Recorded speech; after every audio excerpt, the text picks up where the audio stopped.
Hey everyone, welcome back to my channel. I found this clip from when Fen was still a puppy and I did a training session with him and Wrigley together.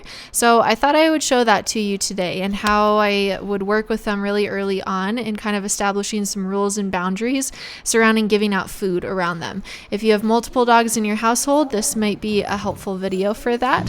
I really like platform training as a nice means to keeping the dogs on either side of me. I'll talk a little bit more about that. In this particular video, though, I am working on platform training in general and teaching Fenway what that means and that I want him to hang out and stay on the platform. So you'll see me kind of taking steps away from him and coming back, but I also want to point out a couple different things that I'm doing throughout this video.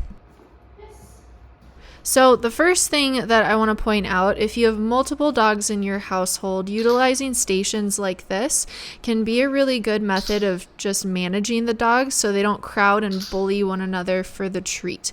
You can also take the stations out of this and just have one dog on the left side of you, one dog on the right side of you, and you are occupying that middle space. And if one dog tries to cross over to the other side, you're just going to body block them and not allow them to cross over.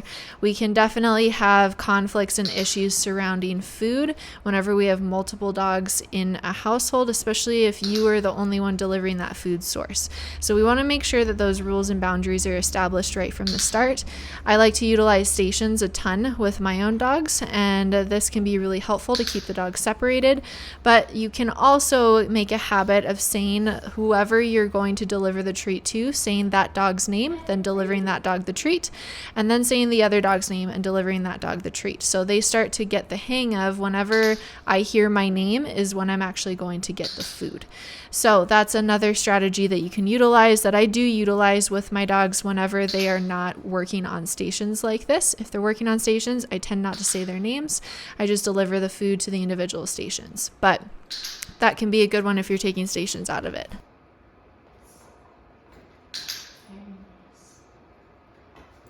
So this is one of the first sessions that Fen has worked on his platform training with Wrigley in the picture as well. Having the other dog in the picture can be a little bit confusing if you're trying to teach one dog to build up a new skill. So Fen already had some foundation to this without Wrigley in the picture.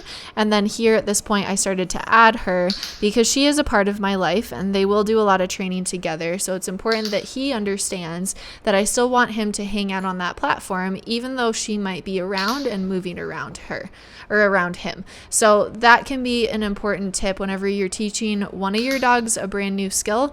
Teach it to them without the other dogs present first, and then bring in those other dogs so that you can start to kind of get those basic concepts established without any distractions going on first. Another concept with platform training is teaching both dogs that whenever one dog breaks off of their platform, I want the other one to stay. So I rewarded Wrigley immediately for that. That's not necessarily a new concept for her, but it is for Fen. And I think earlier in this video, we practice that skill as well. So this was just a quick clip that I kind of filmed with these guys whenever Fen was a puppy and he was pretty young still, and I thought I would just walk you guys through it. So that was our training session, and I'll see you guys in another video.